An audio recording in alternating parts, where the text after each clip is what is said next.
Hi students, நம்ம இன்னைக்கு என்ன பார்க்க போறோம்னா 10th ஸ்டாண்டர்ட் NCERT மேத் புக்கில் எக்ஸசைஸ் 8.3ல 4th சம் பார்க்க போகிறோம்.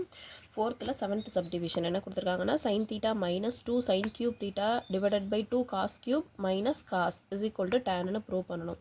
இது வந்து ரொம்ப சிம்பிள். இது வந்து ஜஸ்ட் 2 மார்க் தான். ஃபஸ்ட்டு லெஃப்ட் ஹேண்ட் சைடு எடுக்க போகிறோம். லெஃப்ட் ஹேண்ட் சைடு என்ன கொஸ்டின் இருக்குது?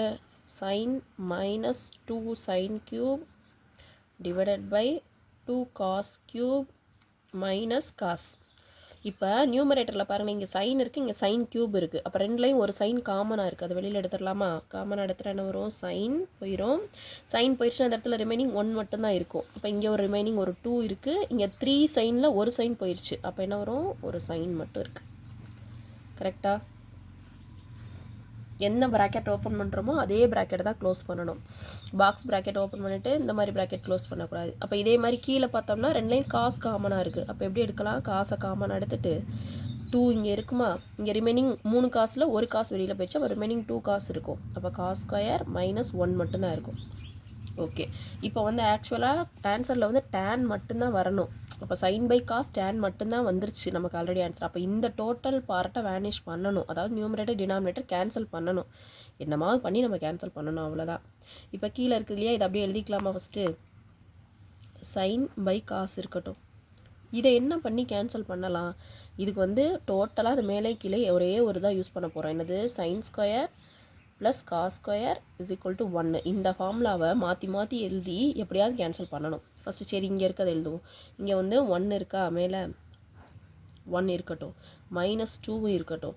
இந்த சைன் ஸ்கொயருக்கு பதிலாக என்ன போடலாம்? இங்கே பாருங்கள், சைன் ஸ்கொயர் வேணும்னா இந்த காசு அந்த சைடு கொண்டு போயிடலாம். அப்போ 1 மைனஸ் காஸ் ஸ்கொயர்னு கிடைக்கும். அப்போ இங்கே 1 மைனஸ் காஸ் ஸ்கொயர் அப்படின்னு எழுதிட்டு கீழே இருக்கவங்க அப்படியே இருக்கட்டும்.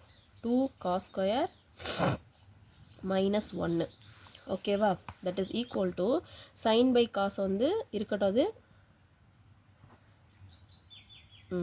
இப்போ மேலே நியூமரேட்டரில் பாருங்களேன், இந்த இடத்துல 1 இருக்கா, இருக்கட்டும். மைனஸ் 2 இன்ட்டு 1 என்ன வரும்?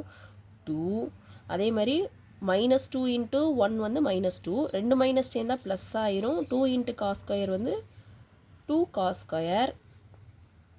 கீழே என்ன இருக்குது? ரிமைனிங் அப்படியே எழுதுவோம். 2 காஸ் ஸ்கொயர் மைனஸ் 1. ஓகேவா? அடுத்த ஸ்டெப்பில் என்ன பண்ண போகிறோம்னா சைன் பை காஸ் அப்படியே இருக்கட்டும். இங்கே பாருங்களேன், ரெண்டையும் சப்ட்ராக்ட் பண்ண போகிறோம். 1லேருந்து 2 சப்ட்ராக்ட் பண்ண முடியாது. அப்போ 2லேருந்து 1 சப்ட்ராக்ட் பண்ணிவிட்டு பெரிய நம்பருக்கு முன்னாடி என்ன சைன் இருக்கோ அதை யூஸ் பண்ண போகிறோம். அப்போ 2 மைனஸ் 1ஓட வேல்யூ என்ன வரும்? மைனஸ் 1ன்னு வரும். ஆல்ரெடி இங்கே ஒரு 2 காஸ் ஸ்கொயர் இருக்குது. இந்த 2 காஸ் ஸ்கொயர் அப்படியே எழுதிட்டேன். 2 மைனஸ் 1ஓட வேல்யூ மைனஸ் 1.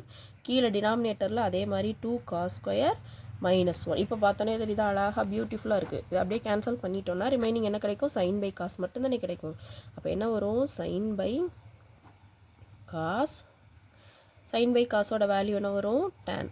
அவ்வளோதான். லெஃப்ட் ஹேண்ட் சைடு ஆரம்பித்தோம், right that is equal to right hand side வந்துருச்சு. கீழே எழுதியே ஆகணும் கண்டிப்பாக. Hence prove.